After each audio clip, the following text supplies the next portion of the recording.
म्हणजे काय? मग त्या पार्षदाने सांगितलं, श्रोता म्हणजे जो कथेच्या अगोदर येऊन कथा मंडपामध्ये येऊन बसतो. अगोदर येऊन बसतो, बसल्यानंतर आरतीच्या वेळेला उभा राहतो, भजन करतो, टाळी वाजवतो, आरती म्हणतो आणि आरती झाल्यानंतर, पहिली आरती झाल्यानंतर कथा श्रवणा करता बसतो, शांत चित्ताने श्रवण करतो.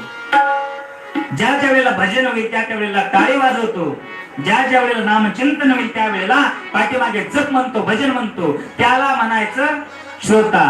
कथा इथं ऐकतो, घरी जात असताना त्या कथेचं मनन करतो, चिंतन करतो आणि रात्री झोपत असताना ते केलं. आपण आज काय ऐकलंय बघता बघता ती कथा आपल्या जीवनामध्ये उतरवतो, त्याचं नाव श्रोता. मनन, चिंतन आणि निधिध्यासन या 3 गोष्टी सांगितल्या. पण त्याकरता मुख्य गोष्ट पहिली श्रवण. श्रवण, चिंतन, मनन आणि निधिध्यासन जो करतो त्याचं नाव श्रोता. म्हणजे ठीक आहे, श्रोता आम्हाला समजलं, पण श्रोता म्हणजे काय? कथा सुरू झाल्यानंतर कितीतरी वेळाने येऊन बसतो. म्हणजे इथलं नाही सांगत बरं का. आता एखादे उशीर आलेले म्हणते महाराज आम्हालाच म्हटलं. उदाहरण सांगतो तुम्हाला. जो उशिरा येतो पाठीमागे कुठेतरी बसतो, हवेला बसतो, फॅन खाली बसतो, कूलर शेजारी बसतो आणि मग बसल्यानंतर म्हणतो काय कथा आहे, काय म्हणतात ते, काय वाजवतात, काय सांगतात, उकडतंय, गरमत आहे, इथं फॅनची व्यवस्था नाही, मंडप नाही नीट, काही नाही नीट, याचं नाव श्रोता. त्याच्यामधून काय घ्यायचंय ते तर बाजूलाच राहत. एक जण कधीच रामायण ऐकायला जात नव्हता. एका गावामध्ये 12 वर्षाचं रामायण झालं. 6-6 महिन्याच्या पूर्वी रामायण व्हायचे, पण 12 वर्ष रामायण झालं, पण 12ही वर्ष एक जण कधीच त्या रामायणाला गेला नाही. समजा रामभाऊ त्याचं नाव. रामभाऊ कधीच 12 वर्ष रामायणाला गेला नाही. 13व्या वर्षी रामायण लागलं आणि रामभाऊने विचार केला, चला या वर्षी मात्र आपल्याला रामायण ऐकायचंय.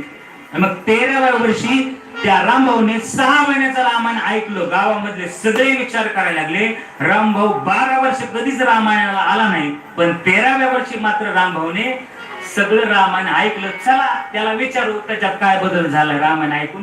त्याने रामायणामधून काय घेतलं विचारू त्याला. काही गावकरी त्याच्या जवळ गेले, त्याच्या समोर गेले, त्याला विचारलं, रामभाऊ म्हणले या वर्षी तुम्ही रामायण ऐकलं? म्हणले हो मी रामायण ऐकलं ना. मग रामायणामधून घेतलं काय रामभाऊ? आणि मग रामभाऊ सांगायला लागला, एखाद्याची बायको पळून आणायची आणि मेलं तरी द्यायची. राजाची एखाद्याची बायको पळून आणायची आणि मेलं तरी, कुणी आणली पळून? रावणाने. आणि मेलं तरी दिली का? रामायणामधून याने काय घेतलं? कथेमधून जे घ्यायचं ते घ्यायचं नाही आणि जे नाही घ्यायचं ते. म्हणून ऐका, कथेला येत असताना इथं आल्यानंतर काहीतरी घेऊन जा. त्याच्यामधून काहीतरी घेऊन गेलं पाहिजे. कीर्तनाला आलात ना, काहीतरी घेऊन जा. एक जण माझी चप्पल नेली, तुम्हीच म्हणले महाराज काहीतरी घेऊन जा, मग चपला घेऊन जा म्हटलं काय?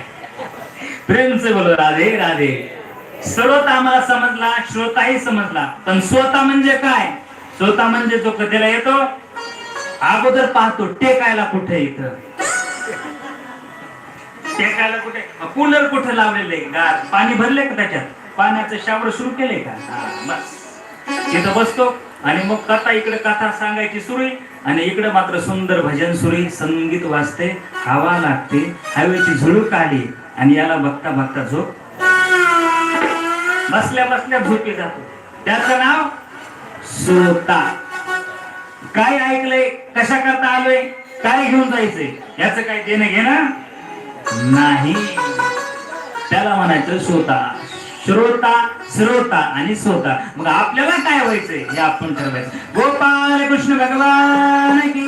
हे सगळं ऐकलं महाराजांनी, गोकर्ण महाराजांनी विचार केला, आपण डबल भागवत लावायचं आणि आपल्या या सगळ्या नगरीचा उद्धार करायचा. सगळ्यांनी ऐकलं होतं श्रोता म्हणजे काय, श्रोता म्हणजे काय, श्रोता म्हणजे काय.